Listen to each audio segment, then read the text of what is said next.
నేను మీ doctor Saitej Reddy, MD/DM, interventional cardiologist in Bhadrachalam KIMS hospital. మీ ముందుకు తీసుకురావాల్సిన టాపిక్ వచ్చేసి heart attack, especially in young patients. అంటే 30 సంవత్సరాల లోపు ఉన్న పేషెంట్స్లో కూడా నెల రోజుల్లో 3 పేషెంట్స్కి, ఒక పేషెంట్ 23 సంవత్సరాలు, ఒక పేషెంట్ 24 సంవత్సరాలు, ఒక పేషెంట్ 28 సంవత్సరాలు, ఇంత చిన్న వయసులో హార్ట్ అటాక్స్ వస్తున్నాయి. నేను చేసిన 3 పేషెంట్స్లో వాళ్ళకున్న కారణం స్మోకింగ్ అలవాటు, ఇంకొకటి గంజాయి. లైక్ వాళ్ళకున్న అడిక్షన్స్ వల్ల హార్ట్ అటాక్స్ రావడానికి కామన్. ఒక రక్తనాళంలో 2 రక్తనాళం, 3 రక్తనాళం, ఏ రక్తనాళంలో బ్లాక్స్ రావచ్చు.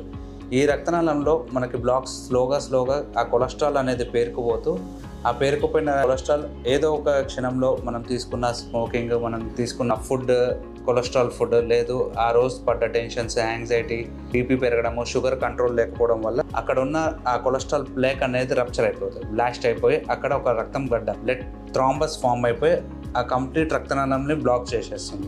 ఇలా 100% రక్తనాళం బ్లాక్ చేసినప్పుడు అక్కడ ఉన్న మజిల్ని బ్లడ్ సప్లై మొత్తం ఆగిపోయి కంప్లీట్ హార్ట్ అటాక్ రావడము, దానివల్ల పేషెంట్కి చెస్ట్ పెయిన్, ఆయాసము, ఎక్సెసివ్ స్వెట్టింగ్, అంటే మనం ఏం చేయకుండా ఖాళీగా కూర్చున్నప్పుడు కూడా ఎక్సెసివ్ స్వెట్టింగ్ రావడము, స్వెట్టింగ్తో పాటు గుండె దడ, కళ్ళు తిరగడం, ఇలాంటి సిమ్టమ్స్ ఉండే అవకాశాలు ఉన్నాయి. చెస్ట్ పెయిన్తో పాటు ఎక్సెసివ్ స్వెట్టింగ్ వచ్చి నడుస్తున్నప్పుడు, మెట్లెక్కుతున్నప్పుడు ఆయాసం వస్తుంది అంటే ఇమీడియట్గా దగ్గరలో ఉన్న కార్డియాలజిస్ట్ని కన్సల్ట్ అయ్యి ఒకసారి basic ECG, 2D echo and troponin లాంటి 3 బేసిక్ ఇన్వెస్టిగేషన్స్ చేయించుకుంటే దాదాపు 80 నుంచి 90% ఆఫ్ హార్ట్ డిసీజెస్ని మనం రూల్ అవుట్ చేసుకోవచ్చు. ఆ పేషెంట్స్కి ఏదైతే 3కి మనము హార్ట్ అటాక్ ఐడెంటిఫై చేశాక ఫస్ట్ చేసిన టెస్ట్ ఈసీజీలోనే మనకు హార్ట్ అటాక్ ఐడెంటిఫై అయింది. ECG తర్వాత 2D ఈకో చేస్తే మనకి ఏంటంటే గుండె pumping capacity, percentage of heart pumping capacity అనేది తెలుస్తుంది. దాంతోపాటు వాల్వ్స్ ఎలా ఉన్నాయి అండ్ మనం ఎంత ఇమీడియట్గా మన పేషెంట్కి సర్జరీ లాంటి, అంటే యాంజియోగ్రామ్, స్టెంట్ లాంటి ప్రొసీజర్స్ చేయాలో మనం తెలుసుకోవచ్చు.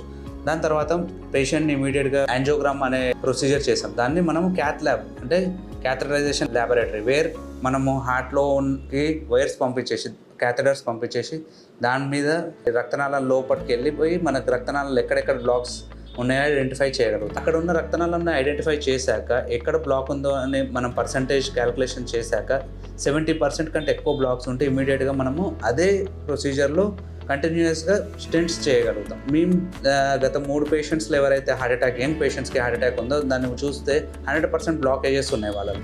అందులో ఇమీడియట్గా పేషెంట్స్కి ఆ బ్లాకేజ్ క్లియర్ చేయడానికి ఫస్ట్ బెలూన్ పంపించేసి ఆ బెలూన్తోనే బ్లాక్ని క్లియర్ చేసేసి ఇమీడియట్గా దాన్ని స్టెంట్ చేయడం జరిగింది. మనకి ఎగ్జాంపుల్ ఇందులో చూసినట్లయితే పేషెంట్కి ఇది ఒక రక్తనాళంలోకి బ్లాక్స్ ఇక్కడ ఐడెంటిఫై చేస్తాం. ఐడెంటిఫై చేసి దానిపైనుంచి ఒక వైర్ పంపించేసి ఆ వైర్ పైనుంచి బెలూన్ పంపించి బెలూన్తోనే అక్కడ ఉన్న బ్లడ్ క్లాట్స్ని క్లియర్ చేయడం జరుగుతుంది. ఆ బ్లడ్ క్లాట్స్ క్లియర్ చేశాక మనం స్టెంట్ పంపించేసి తర్వాత ఆ బెలూన్ ద్వారా స్టెంట్ని ఎక్స్పాండ్ చేసేసి అక్కడున్న బ్లాక్ క్లియర్ అయిపోయాక ఆ స్టెంట్ అనేది బ్లడ్ ఫ్లో అనేది కంప్లీట్గా క్లియర్ అయ్యేలాగా చూస్తుంది.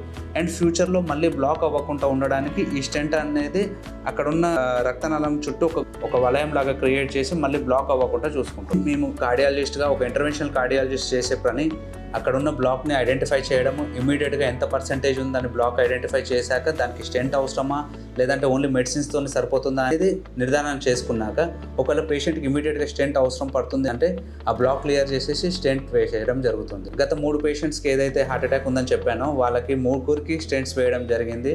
స్టెంట్స్ వేశాక మనం ఒక 2 days ICUలో ఉంచుకొని కంప్లీట్ అబ్జర్వేషన్, వాళ్ళ హార్ట్ రేట్, బీపీ మానిటరింగ్ అవన్నీ అబ్జర్వేషన్లో చూసుకున్నాక 2 days తర్వాత డిశ్చార్జ్ చేయడం జరిగింది. Now patients are fine. అతి కొలెస్ట్రాల్ ఉండడము, మనకు ఫ్యామిలీ హిస్టరీ, అంటే ఫ్యామిలీలో ఎవరికైనా మదర్, ఫాదర్కి, గ్రాండ్ ఫాదర్కి హార్ట్ అటాక్స్ ఏమైనా ఉంటే మనము ఒకసారి హార్ట్ చెక్ చేసుకోవడం మంచిది. Like basic test like cholesterol test, sugar test, ECG, 2D echo, మరి అవసరం అయితే థ్రెడ్మిల్ టెస్ట్, ఇలాంటి బేసిక్ కార్డియాక్ టెస్ట్ చేసుకొని ఏమైనా హార్ట్ ప్రాబ్లం ఏమైనా ఉంటే ముందే ఐడెంటిఫై చేయడం జరుగుతుంది.